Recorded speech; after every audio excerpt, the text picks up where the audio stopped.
Lembrem-se, aquele que semeia pouco, também colherá pouco. E aquele que semeia com fartura, também colherá fartamente. Cada um contribua segundo determinou no seu coração, não com pesar ou por obrigação, pois Deus ama quem dá com alegria. E Deus é poderoso para fazer que lhe seja acrescentada toda graça, para que em todas as coisas, em todo o tempo, tendo tudo o que é necessário, vocês transbordem em toda a boa obra. 2 Coríntios 9, 6 a 8. Vamos repetir. Há um verso nesse conjunto que todos já sabemos de cor. Em outra versão, a versão que sabemos de cor diz: cada um contribua conforme propôs no seu coração, não por necessidade, nem me lembro o resto, não é? É uma versão que nós usamos sempre. Essa aqui é outra, mas essa já está valendo. Agora vamos pegar a outra parte. É um texto que nos coloca no contexto desta promessa. Vamos juntos então? Lembrem-se, também colherá pouco, e aquele que semeia com fartura, também colherá fartamente. Cada um contribua segundo o seu coração, não com pesar ou por obrigação, pois Deus ama a quem dá com alegria. E Deus é poderoso para fazer que lhe seja acrescentada toda graça, para que em todas as coisas, em todo o tempo, tendo tudo o que é necessário, vocês transbordem em toda boa obra. 2 Coríntios 9, 6 a 8. Qual é a palavra mais utilizada nesse texto aqui? Pesquisem. Qual é a palavra que mais se repete aqui? Todo, toda. Várias vezes. Tudo, toda, todo, tudo. A demonstração da dimensão completa da bênção de Deus sobre as nossas vidas. Com este verso, então, que é um convite a uma vida toda voltada para o Senhor, que é o Senhor de toda a bênção, nós saudamos a todos os irmãos que aqui conosco nesta noite se reúnem, aqueles que conosco se reúnem pela internet, onde quer que esteja, a nossa saudação, o nosso desejo que tenhamos uma boa noite com Cristo e que sejamos desafiados a uma vida cada vez mais centrada na palavra e na graça de Jesus. Quero perguntar também se há entre nós alguém que completou anos de vida, isto é, nascimento ou casamento, ou alguma outra data na sua vida, não tendo vindo pela manhã, quer que oremos agradecendo a Deus por isso que lhe aconteceu. Eu convido a que venha aqui à frente. Há alguém assim, aniversariante de nascimento, casamento ou outra data? Pergunto se há entre nós alguém que pela primeira vez, segunda vez ou terceira vez participa conosco do culto. Queira ficar em pé se houver alguém assim de primeira vez, ou segunda, ou terceira. Eu então convido a todos a que nos coloquemos em pé. Vamos orar ao nosso Deus nesse momento. Vamos oferecer a Ele este culto. Vamos convidar ao nosso Deus que venha orientar, dirigir, conduzir, confortar, desafiar, instruir, para que assim tenhamos uma compreensão cada vez mais clara de quão é boa, perfeita e agradável a palavra de Deus. Vou convidar o irmão Márcio para vir aqui. Há dois Márcios aqui perto, mas é o Márcio de camisa verde. Ofereça o nosso culto desta noite ao nosso Deus. Pai amado, nós queremos consagrar as nossas vidas a Ti agora, nessa noite, para que o Senhor possa receber o nosso culto, Deus, receber a nossa gratidão, receber também, Deus, o nosso perdão, Pai, para podermos entrar na Tua presença e Te cultuar, Deus, completamente limpos, Deus, de todo o pecado, de toda a sujeira de nossas vidas, Senhor. Nós Te louvamos e Te engrandecemos, pois só o Senhor é digno de receber, Deus, nosso louvor e a nossa adoração. É o que nós Te pedimos, Deus. Recebe, Senhor, em nome de Jesus. Amém. Amém. Todos podem, por favor, então se assentar.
Meu coração está firme, ó Deus.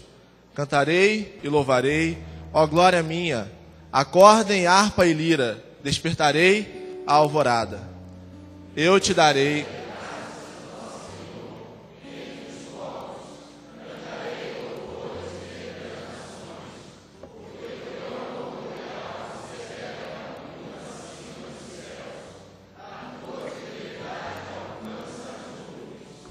Sê exaltado, ó Deus, acima dos céus.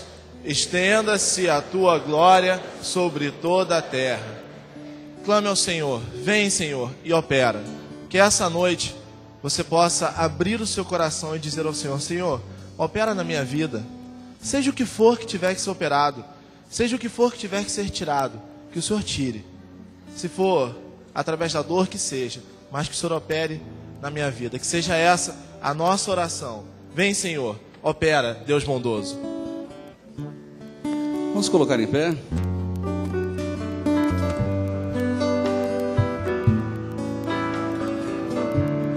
Reunidos vem, opera, Deus bondoso. Vem cobrir-nos com tua graça e plena paz. Bem sabemos que adorando o teu nome, tua bênção nos dará. Tua bênção nos dará.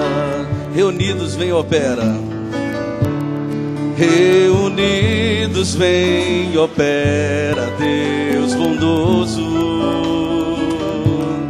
Vem cobrir-nos com tua graça e plena paz. Bem sabemos que adorando o teu nome, tua bênção nos dará. Tua bênção nos dará. O amor do nosso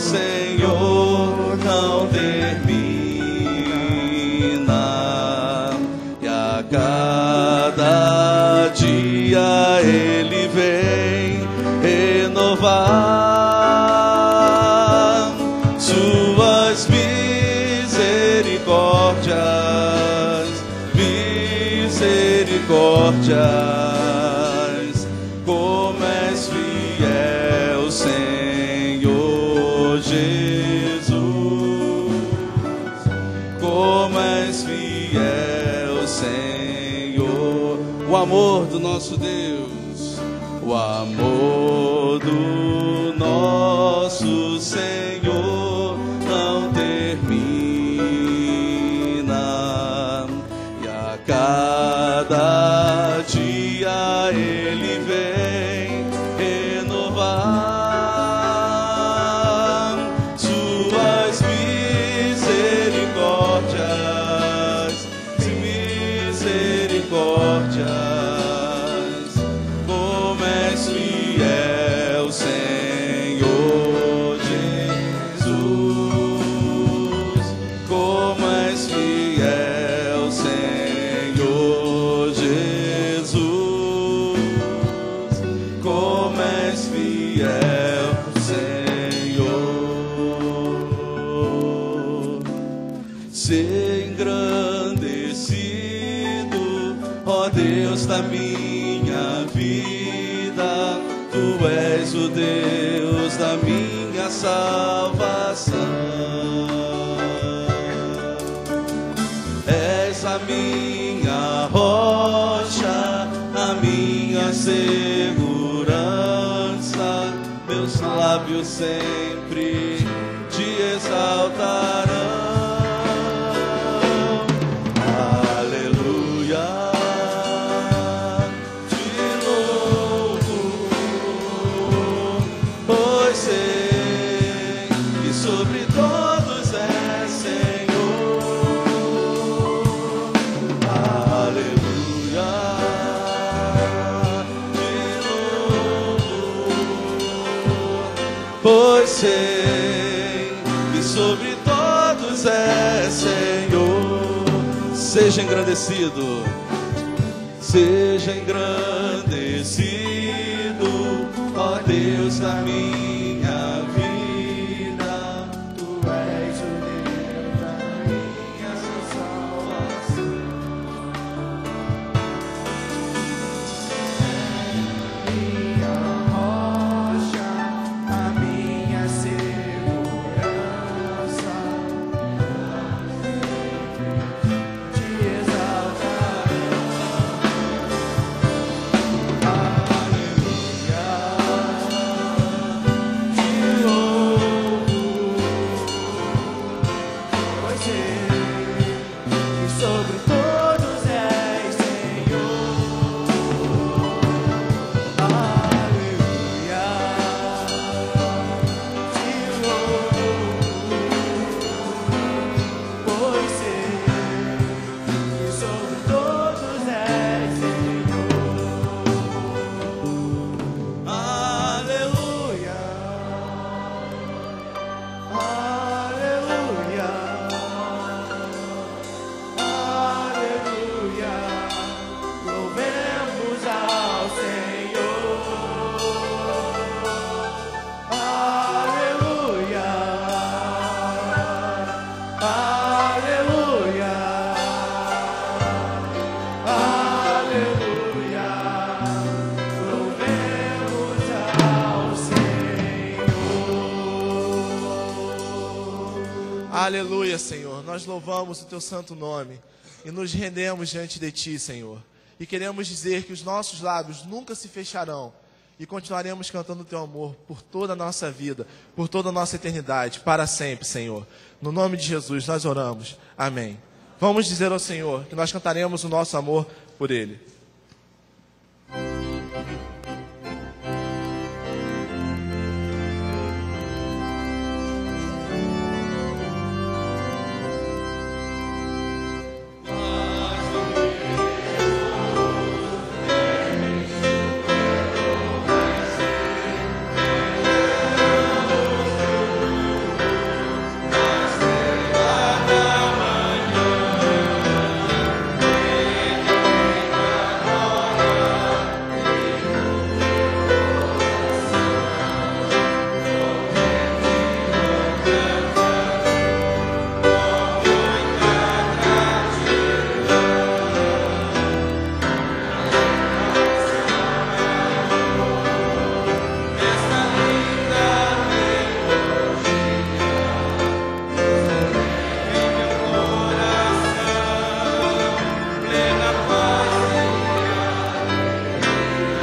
Dizemos?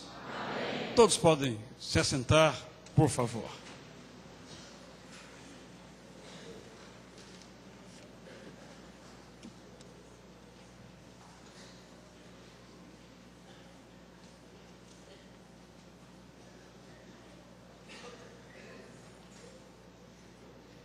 Quero convidar que venha aqui o irmão André Coelho para uma informação enquanto ele se aproxima.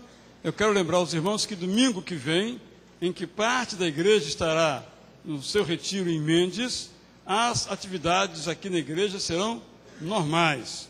Os horários da manhã, às 9, às 11, e este da noite, às 19. A informação do irmão André sobre o evento no dia 24. No dia 24 teremos o Justiça em Debate. É uma promoção do Ministério de Justiça da Igreja e do Ministério da Juventude também, da Visão Ministerial de Justiça e do Ministério da Juventude. O tema do Justiça em Debate do dia 24, que vai ser às 3 da tarde, será Reforma Agrária. O convidado é o Paulo Alentejano, ele é geógrafo e professor da UERJ. Gente, é para quem conhece e para quem não conhece sobre o assunto. Quem quiser discutir, quem quiser participar, se inteirar, quem quiser dar a sua opinião, esteja aqui dia 24, é um sábado, às 3 da tarde, e a gente vai poder interagir. Eu tenho também mais 2 avisos. No dia 24, no mesmo dia do Justiça em Debate, à noite, nós vamos ter um culto com todos os jovens e adolescentes. Então, eu estou convidando aqui, em nome do Ministério da Juventude, todos os jovens e adolescentes da igreja, para o sábado 24 à noite, horário a confirmar, mas a princípio 19 horas, para um culto aqui na igreja, juntos, jovens e adolescentes, celebrando, louvando a Jesus. E também queremos informar que já estão funcionando 2 GF Jovens, a gente vai aos poucos trazer mais informações para vocês, mas o Ministério já começou, os grupos já estão começando a se reunir. Então, fique ligado, se você gostaria de participar de um grupo familiar, os GFs são grupos que se reúnem nas casas dos irmãos da igreja e com a intenção de comunhão e de trazer pessoas também que possam conhecer a Cristo por meio desse ministério, por meio dessas reuniões. Então, fiquem atentos, não esqueçam, dia 24, às 3 da tarde, Justiça em Debate, às 19 horas, culto jovens e adolescentes. Boa noite. Nós teremos agora, então, a possibilidade de trazer aqui a salvos ou lá nas sacolas nossos dízimos e ofertas. Enquanto se prepara, vamos ouvir a irmã Priscila. A irmã Priscila passou um ano em Maceió e ela foi ali fazer um trabalho de natureza evangelizadora junto a estudantes. Nós já temos ouvido durante um mês. Um dia no primeiro culto, outro dia no segundo culto da manhã, e agora, então, para os irmãos que participam majoritariamente do culto desta noite. Então, nós a enviamos, nós participamos do seu sustento em oração e financeiramente, e ela retornou, está aqui para agradecer e dizer algo mais. Boa noite, irmãos. Eu vim para contar um pouquinho do que foi a experiência lá em Maceió, dar um retorno para a igreja de tudo que vocês oraram, investiram na minha vida, no nosso ministério. Eu trabalhei com um ministério que se chama Cruzada Estudantil Profissional para Cristo, e é um ministério, e tem um ministério nessa organização, que é o Movimento Estudantil Alfa e Ômega, e é um ministério que trabalha com estudantes universitários. E eu fui lá para Maceió, a gente trabalhava basicamente na Universidade Federal de Alagoas, e a gente trabalhava com essa coisa do evangelismo, ensinando os jovens a evangelizar, a compartilhar a fé deles com outras pessoas. Então, a gente teve várias experiências assim de Deus nos ensinando. Nós éramos 4 meninas, todas nós temos formação universitária normal, ninguém era preparado especificamente, ninguém tinha curso de seminário, coisas assim, mas Deus nos capacitou para exercer esse trabalho e foi realmente muito maravilhoso. E o que mais marcou a nossa vida foi que a gente queria dar... Nosso movimento ele trabalha com evangelismo de iniciativa. Então, a gente sempre trabalhou com atividades de evangelismo, treinamento de evangelismo, ensinando as pessoas a compartilharem a fé na universidade. Mas agora a gente está querendo mudar essa perspectiva e trabalhar o evangelismo como um estilo de vida. E eu queria contar para vocês como é que foi um pouquinho disso na nossa vida e na vida dos nossos estudantes. A gente chegou lá, a gente tinha algumas coisas, toda semana a gente saía para evangelizar com os estudantes e compartilhar a nossa fé. E no começo era uma coisa um pouco mecânica. E ao longo do tempo a gente percebeu que era importante a gente fazer isso não só com pessoas que a gente não conhecesse na universidade, mas com os nossos próprios amigos e com os amigos dos estudantes, né? E Deus trabalhou isso demais na nossa vida, tanto nós como missionários quanto dos estudantes também. E de ver realmente o poder de Deus para a salvação das pessoas, de como Deus estava levantando pessoas, trabalhando no coração dos estudantes antes mesmo da gente falar com eles. E teve uma vez que a gente foi falar com um menino na universidade, o Euriberto. Ele era um garoto que era calouro de fisioterapia. A gente sentou e começamos a puxar papo. E a gente falou que a gente queria compartilhar um pouquinho do que a gente fazia lá no campus. E começamos a compartilhar um folhetinho que a gente usa, que é o folheto das 4 leis espirituais, falando que o homem tem um plano para a vida dele. E sempre que a gente terminava uma lei espiritual, que fala uma verdade sobre o nosso relacionamento com Deus, o Euriberto falava assim, gente, mas se Deus nos ama, por que a maioria das pessoas não estão experimentando essa vida em abundância? E eu ficava assim, gente, ele dava o gancho para a gente já falar da segunda verdade de Deus para a vida dele, que era que o homem é pecador. E depois que a gente falava que o homem é pecador, ele falou assim, gente, mas se o homem é pecador, como é que a gente vai um dia chegar até Deus? E eu olhei para ele e falei assim, não, você está brincando, né? Você já viu esse folhetinho antes. Então Deus, ele ia trabalhando na vida das pessoas, e não só na vida do Euriberto, que depois foi edificado, conheceu mais sobre Deus, mas na vida de vários outros estudantes. E hoje a gente tem, assim, a alegria de ver pessoas novas se convertendo e de ver os nossos estudantes toda semana saindo para evangelizar. Não só porque a gente estava lá, mas agora que a gente já voltou, eles continuam o trabalho. E eu quero agradecer a igreja, porque foi fiel e parceira, ajudando a gente sempre. Com essa motivação, você que trouxe então o seu dízimo, sua oferta, poderá se levantar e colocar então aqui nessas salvas. Deus abençoe você, Priscila, indicando novos caminhos para você também.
Os irmãos podem então levar essas salvas.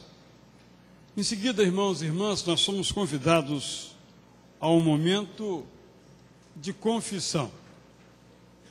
Já fizemos isso pela manhã. Na verdade, todo o nosso culto deveria ser sempre um tempo de confissão. Mas nem sempre dispomos desse momento de silêncio, de reflexão, para que nós possamos, de fato, ser lembrados pelo Espírito Santo, porque é Ele que nos convence do pecado, da justiça, do juízo, sobre aquilo que nós cometemos, trazendo sofrimentos. Segundo a música que nós cantamos aqui, se sofrimentos eu causei, Senhor, se o meu exemplo fez alguém cair, se em teus caminhos eu não quis andar, Senhor, perdão. Vamos ler o texto bíblico, depois vamos cantar esta música. Enquanto nós cantamos, eu quero lhe convidar a no seu coração, diante do coração de Deus, confessar o seu pecado ao Senhor.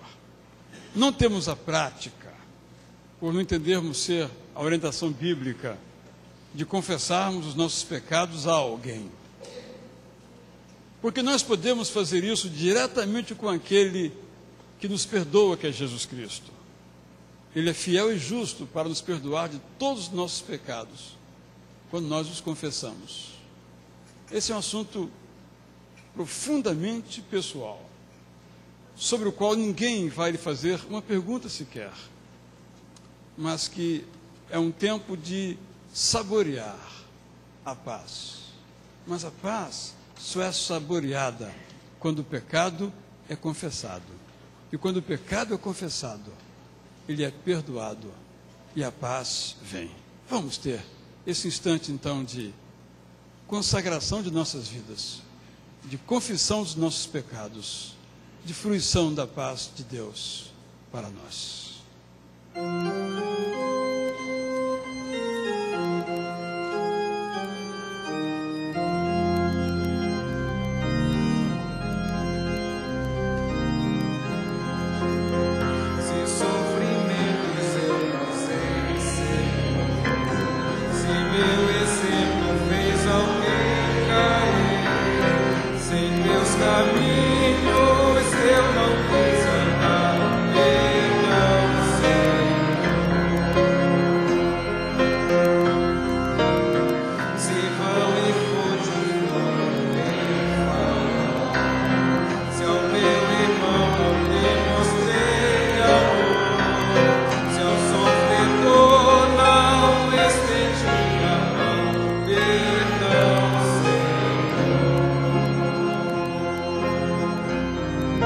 O texto então diz: cria em mim um coração puro, ó Deus, e renova dentro de mim um espírito estável. Devolve-me a alegria da tua salvação e sustenta-me com o espírito pronto a obedecer. Ó Senhor, dá palavras aos meus lábios e a minha boca anunciará o teu louvor. Os sacrifícios que agradam a Deus são um espírito quebrantado, um coração quebrantado e contrito, ó Deus, não desprezarás.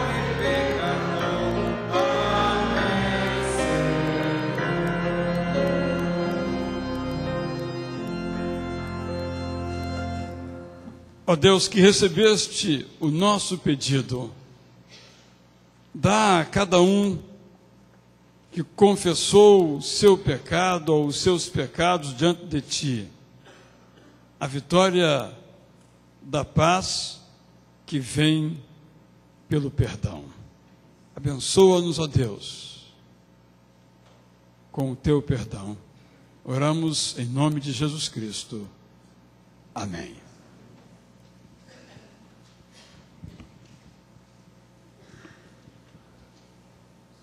Cristo, Cristo, eu confio em Teu nome, em Teu poder. Cristo, meu Senhor amado, faze a minha fé crescer. Que alegria, meus irmãos, crer em Cristo. Nos momentos nos quais a alegria foge, porque esses momentos existem, e são muitos esses momentos, nessa hora, é a hora que nós devemos fechar os nossos olhos e dizer: Senhor, que alegria crer no Senhor. E dizer: Cristo, Cristo, eu confio. Afirmar ao Senhor: Senhor, eu acredito em Ti. Eu creio na Tua fidelidade. Eu creio no que Tu podes fazer. Porque eu sei, Senhor, que nada pode se comparar ao Teu poder e à Tua força. Será que você pode dizer isso? Dizer: Cristo, eu confio no teu poder. Cristo, meu Senhor amado, como o Senhor dirige a minha vida, conduz a minha vida, leva a minha vida para os teus caminhos, para as fontes de água viva, para os lugares aplainados, e faz os meus pés como os da corça, que andam altaneiramente, que andam nas alturas, onde há segurança, onde há repouso. Nesse momento, a nossa igreja separa para entregar ao Senhor aquilo que tem incomodado os nossos corações. E nós convidamos os irmãos a ficarem em pé, a se ajoelharem ou a virem aqui à frente. Mas tenham total liberdade para fazer como o seu coração se sentir tocado. O que importa, o fundamental, é que no seu coração, no seu íntimo, você diga: Senhor, eu creio no teu poder. Eu creio na tua força. Você é o meu Senhor amado, é você que dirige a minha vida. Eu ando debaixo da tua proteção, eu ando pelo teu cajado, pela tua vara, porque eles me consolam e me guardam. Vamos dizer isso ao Senhor: Cristo, eu confio em ti. Ao final deste hino, eu vou convidar o pastor Carlos Alberto Pires. Ele vai orar ao Senhor, entregando a Ele todas as nossas aflições e as nossas ansiedades.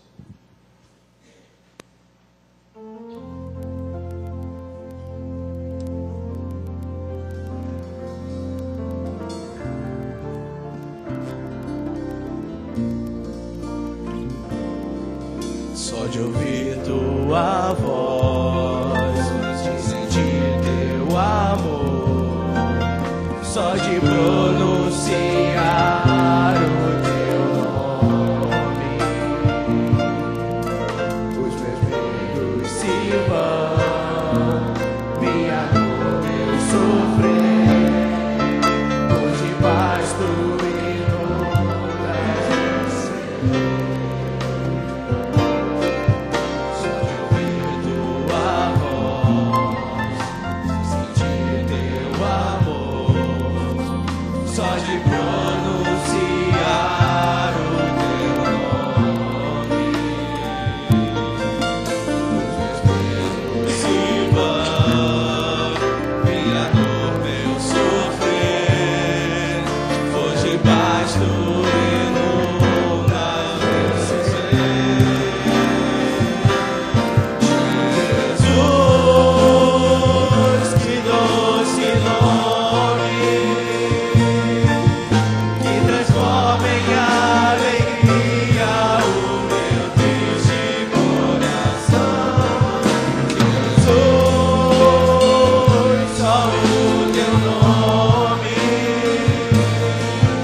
só de ouvir tua voz e sentir teu amor, só de pronunciar o teu nome,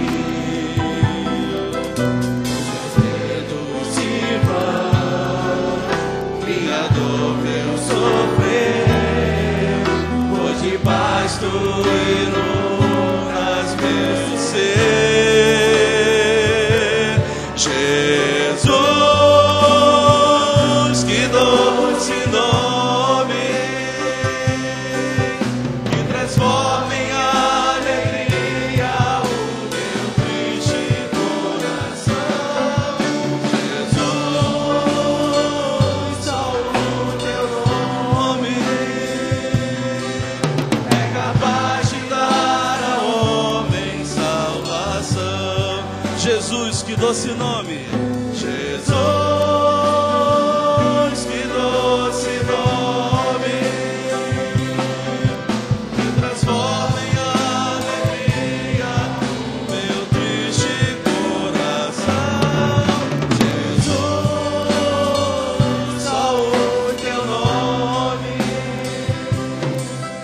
é capaz de dar ao homem salvação.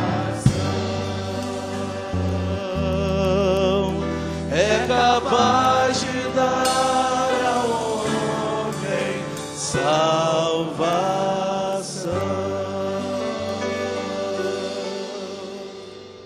nosso Deus, nosso Pai de amor, neste momento estamos diante da Tua presença, Senhor, com o nosso coração aberto para receber de Ti, Senhor, o perdão dos nossos pecados. Perdoa-nos, Senhor, as nossas faltas.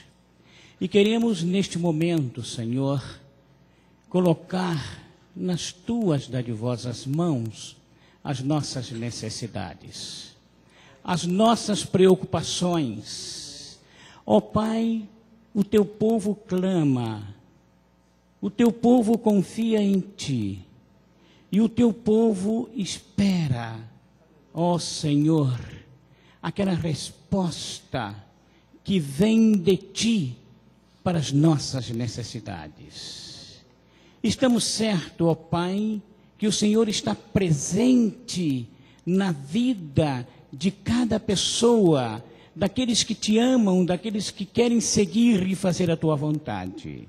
Por isso, ó Pai, nós queremos neste momento que o Senhor contemple do Teu trono de graça e derrame sobre as nossas vidas, ó Pai, aquilo que necessitamos, para que nos fortaleça, para que nos ajude a viver e a vencer os obstáculos, Senhor, que são tantos, mas estamos seguros que agarrados na Tua mão e com o poder do Teu Espírito, o Teu povo e todos que estamos aqui congregados, seremos mais que vitoriosos.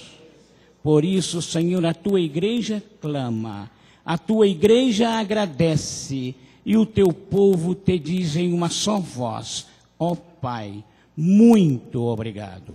No nome de Jesus oramos. Amém.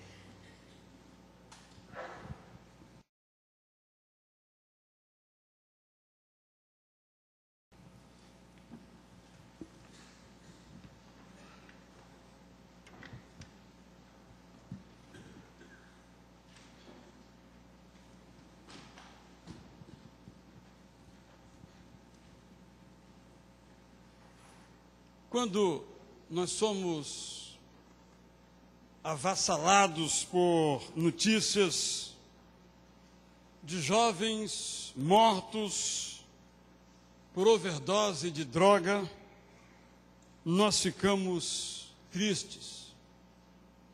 Quando estas mortes são de garotos que moram perto de nós, nós ficamos chocados. E até mesmo nos sentimos culpados. Não podíamos ter feito algo para evitar tragédia como esta? Diante de notícias como esta ou estas, eu penso numa sugestão atribuída a Sigmund Freud, que dividiu as pessoas em duas grandes categorias: aquelas que creem e aquelas que não creem. Podemos aplicar esta classificação para dividir as pessoas entre aquelas que não creem e aquelas que creem, entendendo como crer especificamente em Deus Pai como Senhor e Autor da vida, crer em Jesus como Senhor e Salvador da vida, crer no Espírito Santo como Senhor e guia da vida. No entendimento, então, que crer assim no Pai, no Filho e no Espírito Santo faz toda a diferença na vida de uma pessoa. E se não faz diferença, está errado.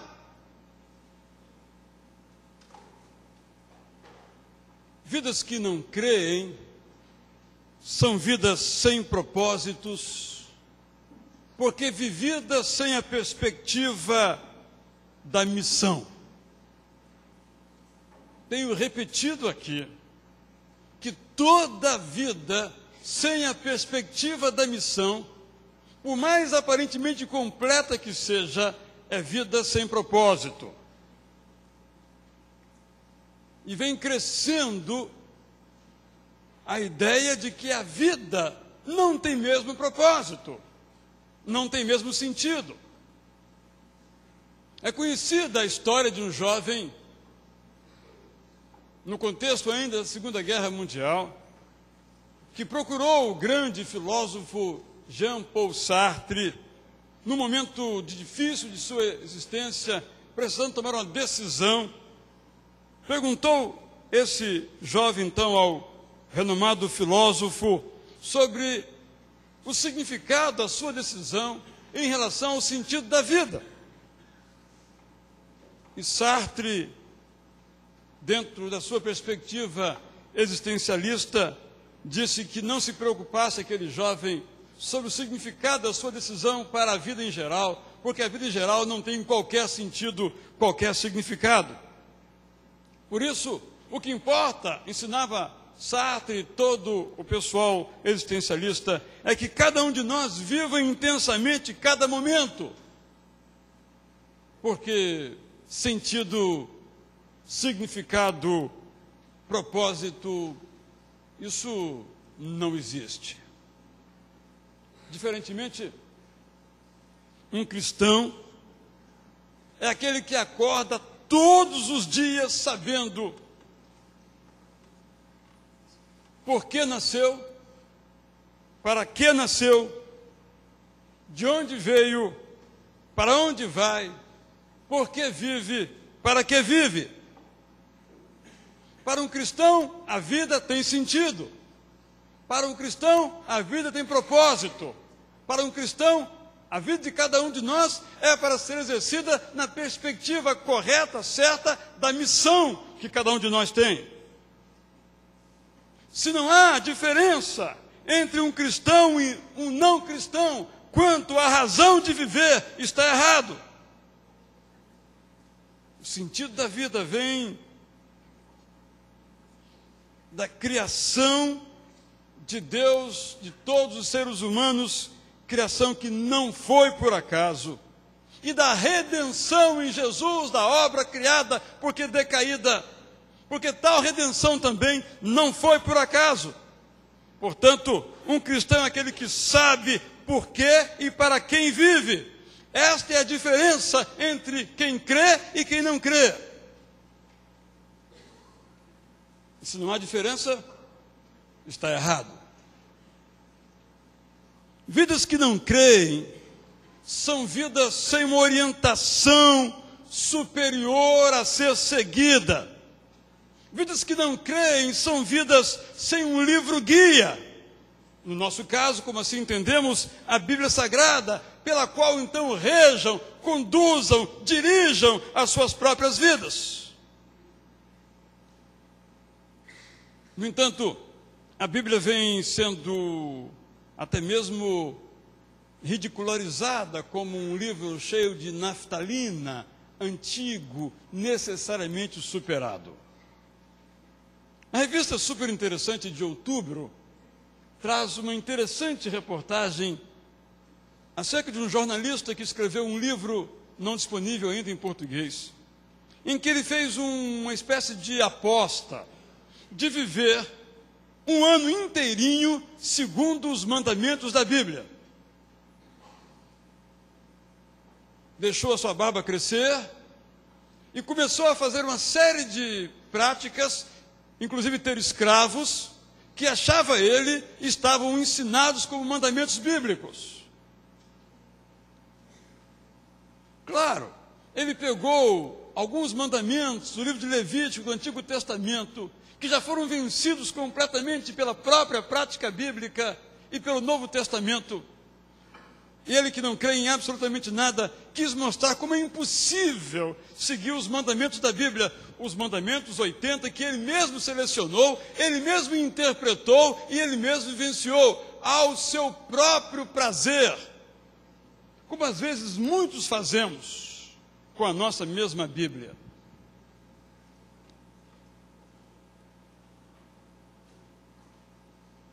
Um cristão, diferentemente, é alguém que orienta a sua vida pela Bíblia, lida em oração e com razão, não criando regras próprias para benefícios próprios, para atender a interesses próprios.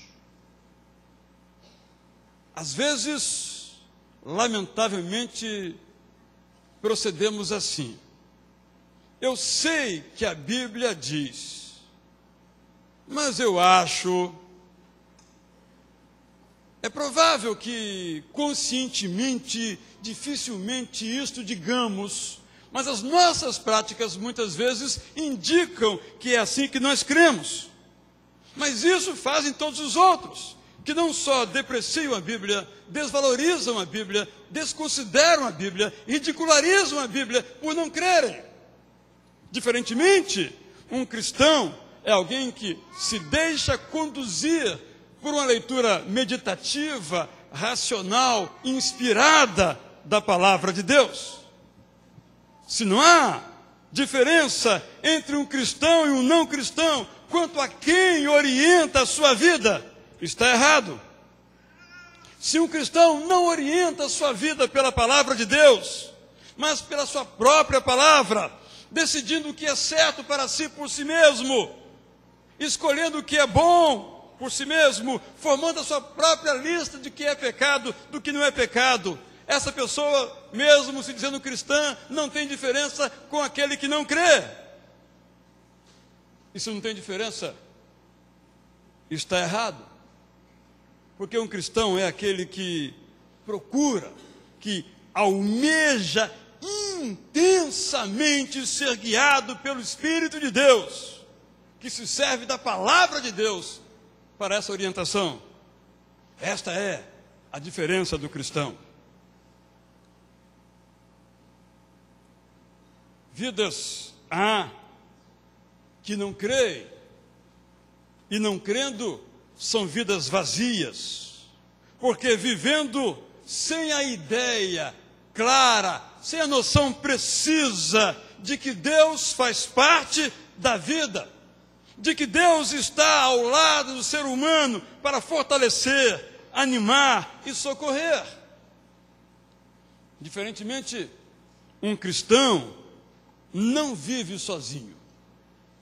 Ele sabe que não há lugar, não há situação, não há contexto, não há condição em que esteja só, em que Deus ali com ele não se encontre para fortalecer, para animar, para socorrer. Se um cristão não vive na perspectiva da presença de Deus na sua vida, repito, para animar, para fortalecer, para socorrer, não há diferença entre a sua vida e daquele que não crê. E se não há diferença, está errado.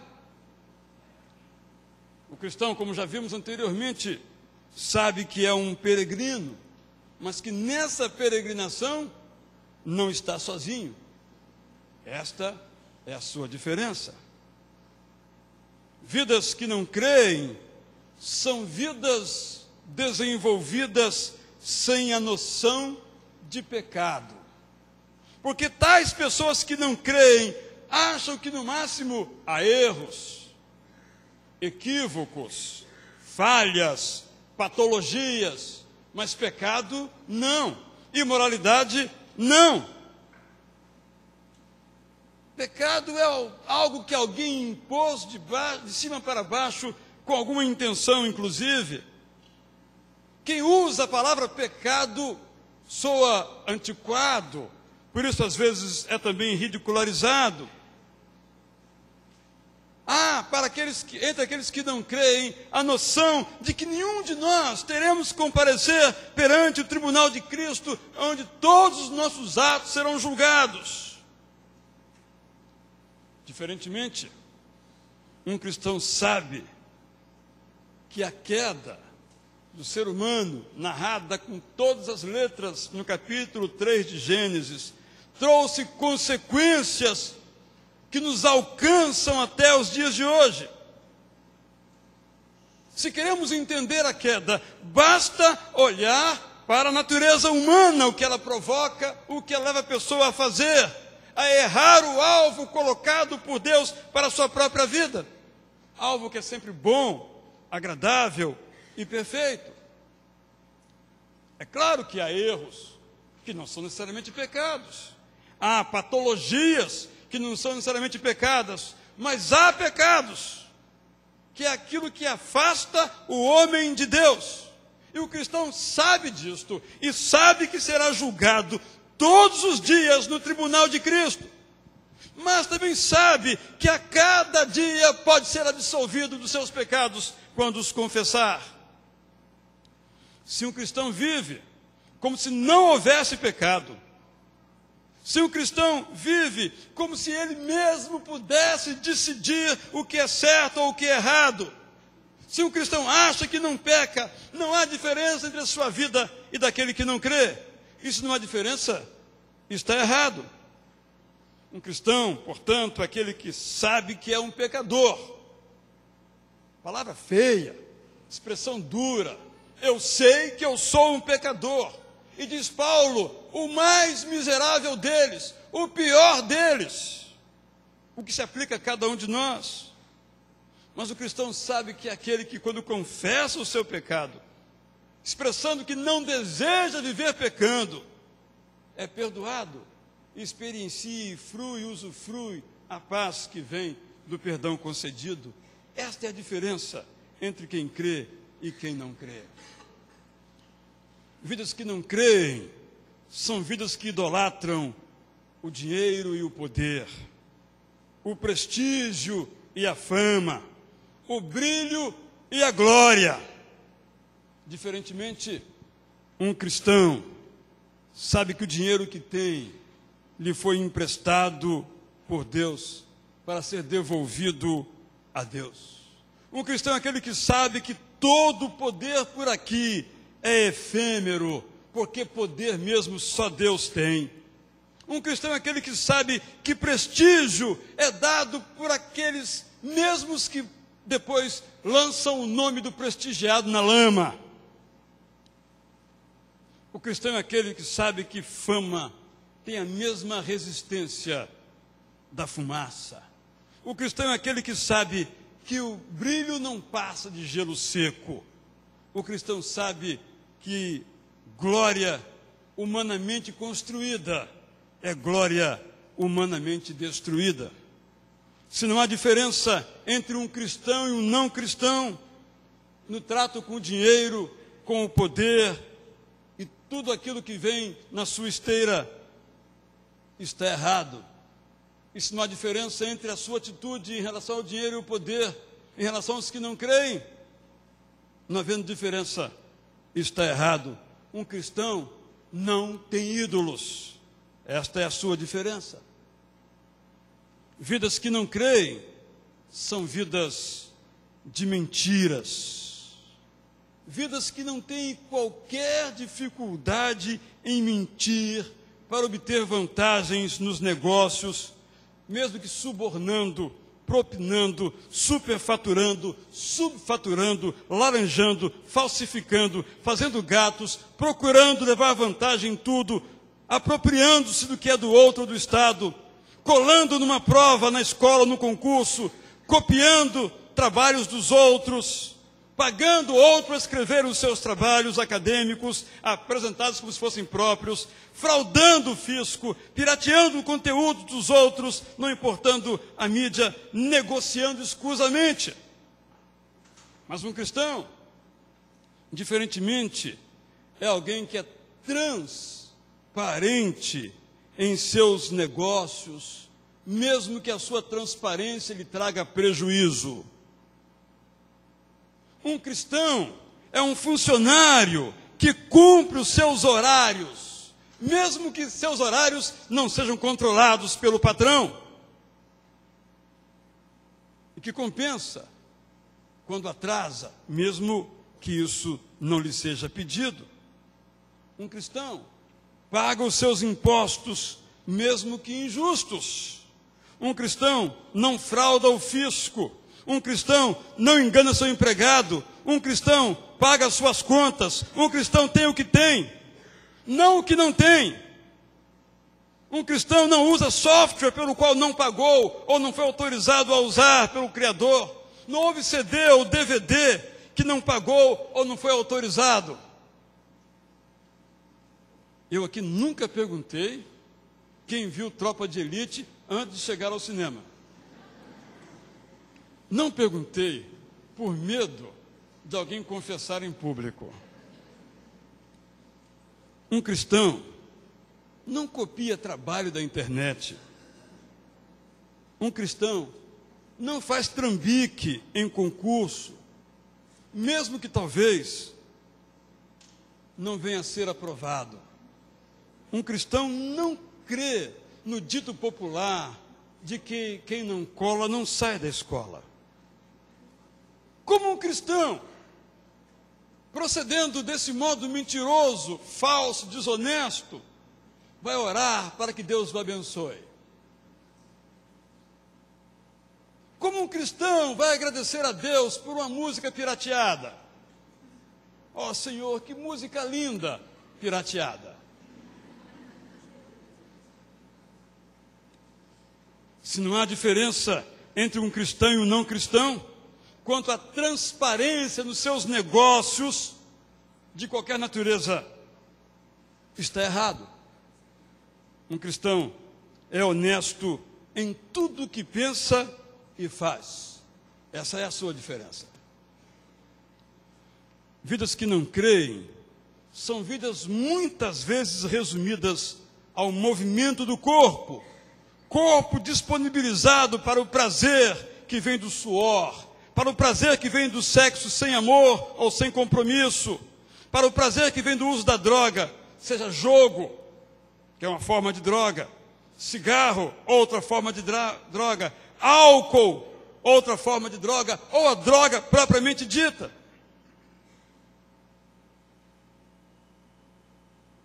Vidas disponíveis para estilos perigosos de viver. Diferentemente, um cristão sabe e gosta que assim seja, que não é dono de seu corpo, que o Senhor empresta a ele para usar. Um cristão se diverte com o seu corpo, desde que quando se diverte com o seu corpo, não tenha que enviar o Espírito Santo que nele habita para bem longe, para não poder contemplar aquilo que seu corpo faz. Um cristão não precisa de droga, de qualquer tipo, para se divertir. Um cristão não serve álcool numa festa, porque tem convidados cristãos, porque o que é errado para si é errado para o outro. Um cristão não consome pornografia, nem que ninguém esteja vendo.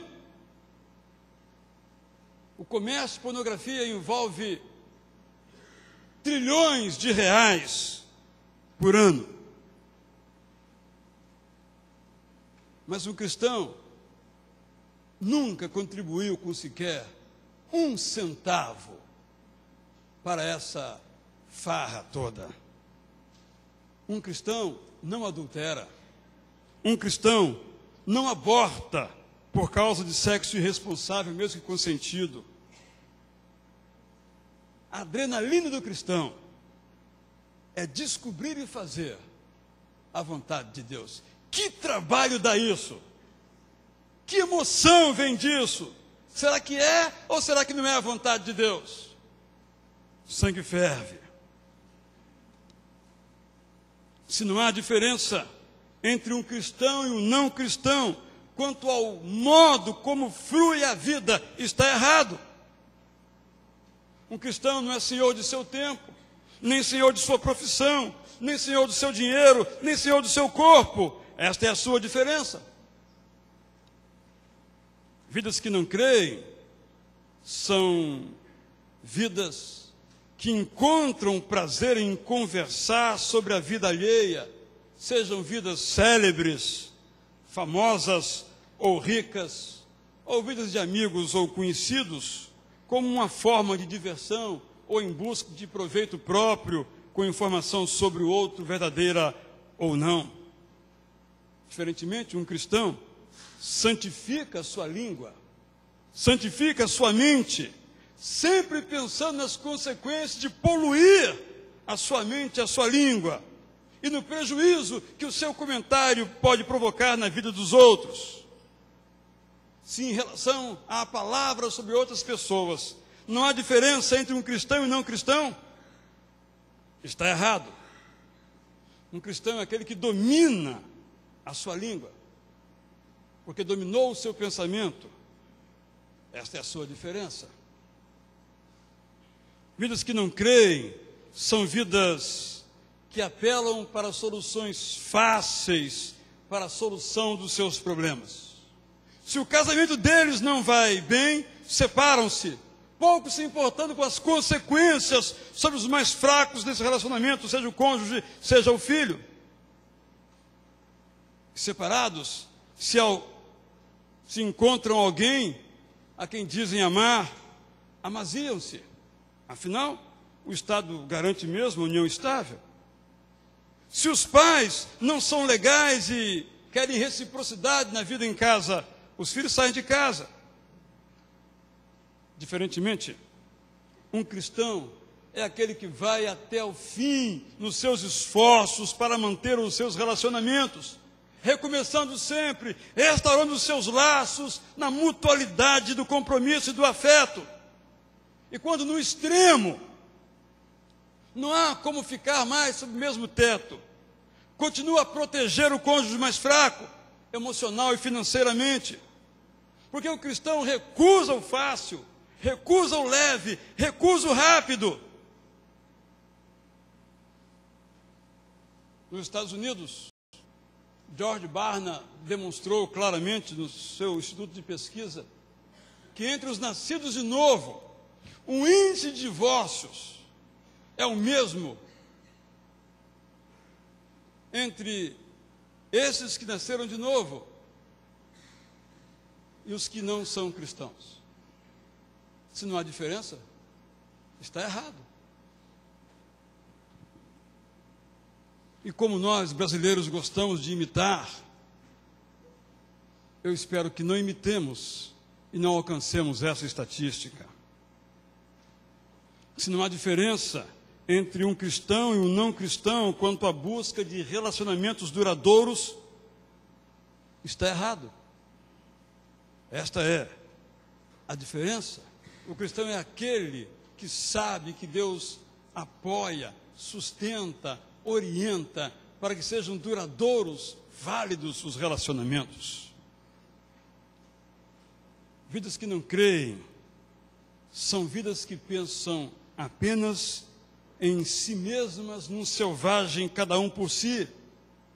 Pessoas que usam as outras e depois as descartam, que tratam os outros sem polidez, que considera menor o outro por algum preconceito, ou financeiro, ou de cor, ou de religião. Diferentemente, um cristão é generoso, solidário, fraterno, polido, mesmo quando discorda.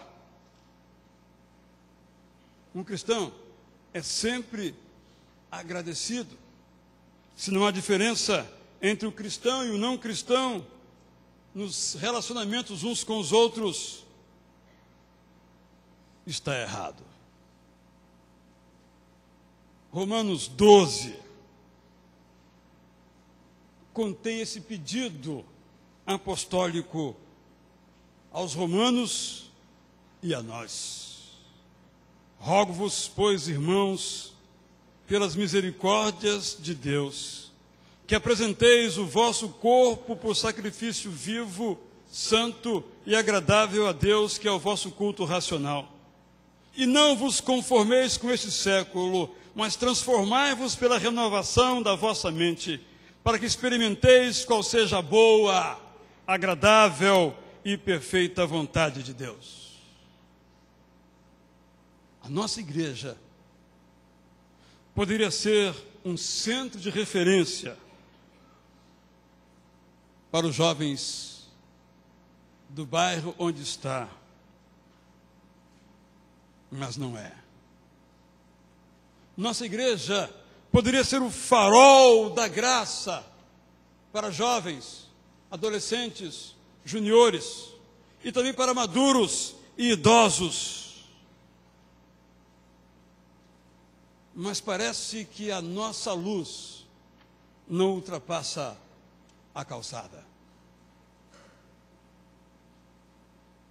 Entre nós, há aqueles que, quando advertidos, dizem: eu só estou me divertindo. Não importa se a sua diversão está contra a vontade de Deus. Há entre nós pessoas que, quando fazem negócios às escuras, porque não podem fazer às claras, que respondem: eu estou apenas buscando o melhor para mim. E às vezes ainda colocam: e a minha família. Há pessoas que, quando são lembradas, que são aqueles para os quais as pessoas olham e seguem, dizem: eu não sou Jesus Cristo, não sou exemplo para ninguém. Há pessoas que, quando trilham por caminhos que não são aqueles aprovados por Deus, saem assim com essa: Deus me entende. Discursos semelhantes, sem tintura de religião, proferido por aqueles que não creem. Não somos o farol para o mundo, porque muitas vezes o mundo não vê o farol. Se não vê, não há como orientar-se por ele. Certamente você já foi conversar com alguém sobre o Evangelho e ouviu uma resposta mais ou menos assim: eu ouvi. Se algum dia eu for um cristão, eu não serei como o casal fulano de tal, que não bebe conosco quando seus filhos estão, mas quando não estão, bebe mais do que a gente. Quando eu for cristão, se algum dia eu for cristão, eu talvez jamais seja por um testemunho desse real, não serei como este. Há cidades no nosso país que tem mais de 50% de pessoas professando-se evangélicas.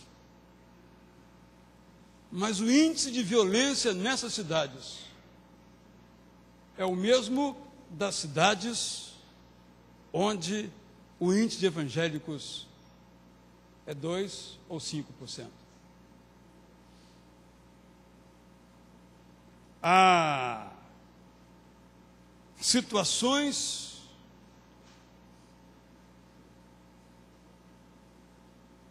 em que evangélicos, eu não gostaria que pensássemos muito distantemente, se envolvem engrossa a corrupção. Eu confesso, quando eu vejo algum desses escândalos, que nem vemos mais, e são tantos a cada dia, que eu fico me perguntando se não tem um irmão meu em Cristo ali, naquela lama. Se não há diferença, está errado.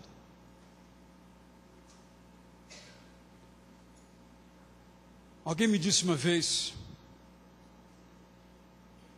que no seu trabalho, todos os seus colegas traem as suas esposas. Não perguntei se entre eles há algum cristão. Talvez com medo de ouvir a resposta sim.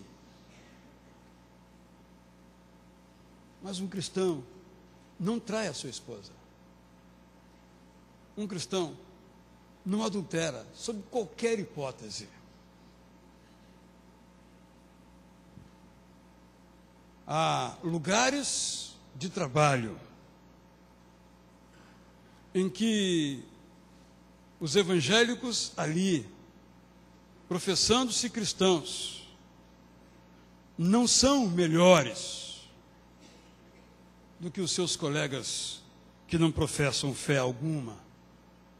O que se aplica à escola, que se aplica a outras situações. Então, Paulo diz: rogo-vos, pois, irmãos, pelas misericórdias de Deus, que apresenteis o vosso corpo por sacrifício vivo, santo e agradável a Deus, que é o vosso culto racional. E não vos conformeis com este século. Você é diferente. É isso que Paulo está dizendo. Não tome a forma do século. Que eu vejo, por exemplo, que alguns que fazem amizades. É muito bom fazer amizades com não crentes. E quase sempre o resultado é que o não crente leva o crente, em lugar de o crente trazer o não crente. Porque esses crentes estão se amoldando, tomando a forma deste século. Mas, esse é o conselho paulino: transformai-vos. Estejam se transformando, o gerúndio aqui é necessário, pela renovação, que é algo contínuo da vossa mente. Nós não queremos experimentar qual seja a boa, agradável e perfeita vontade de Deus. Nós só experimentaremos, só desfrutaremos, só fruiremos se nos transformarmos pela renovação da nossa mente. Se não o fizermos, nós não experimentaremos, não desfrutaremos, não saborearemos, não sorveremos esta vontade de Deus para nós, que é boa, agradável e perfeita. Se não há diferença entre a minha vida e daquele ou daquela que não crê, está errado. Se não há diferença entre a sua vida e as pessoas que não crendo convivem com você, está errado. Que Deus me abençoe. Para quem olhando para mim, veja o farol de Deus.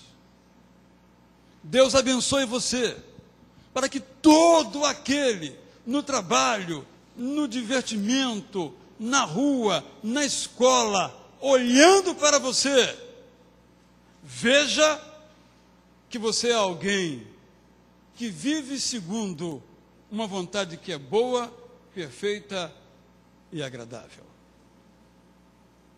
E só conseguiremos isto com a bênção de Deus. Que Deus nos abençoe. Ao Rei dos Reis, diz o canto que agora celebraremos: consagro tudo o que eu sou. Celebrarei a Ti, ó Deus, com o meu viver. Eu vou dar a Ti, Senhor, com o meu viver, honra, glória, força, poder e louvor. Em pé, cantemos então.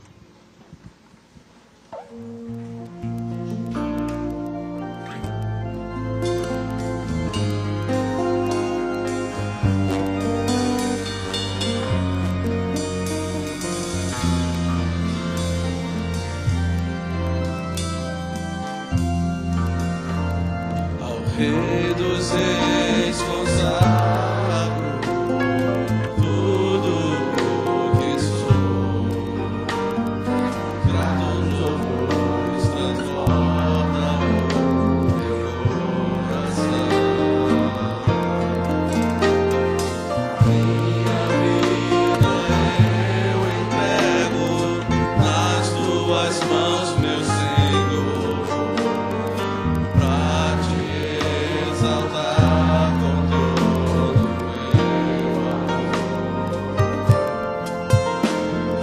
eu Te louvarei conforme a Tua justiça, e cantarei louvores Teus altíssimos, celebrarei a Ti, ó Deus, com meu viver. Cantarei e contarei as Tuas obras, pois com Tuas mãos foram criados terra, céu e mar e todo ser.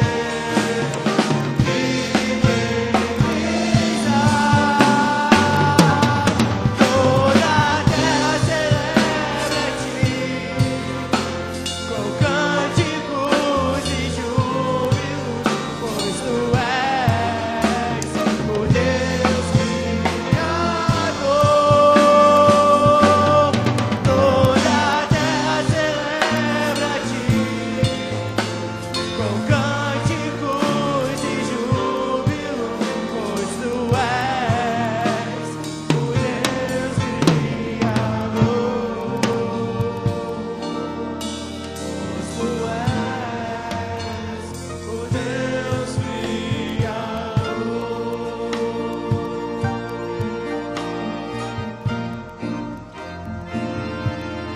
A honra, a glória, a força e o poder ao Rei Jesus, e o louvor ao Rei Jesus. A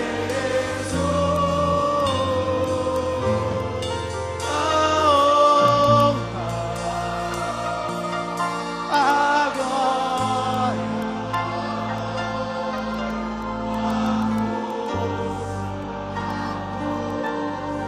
e o poder ao Rei Jesus, e o louvor ao Rei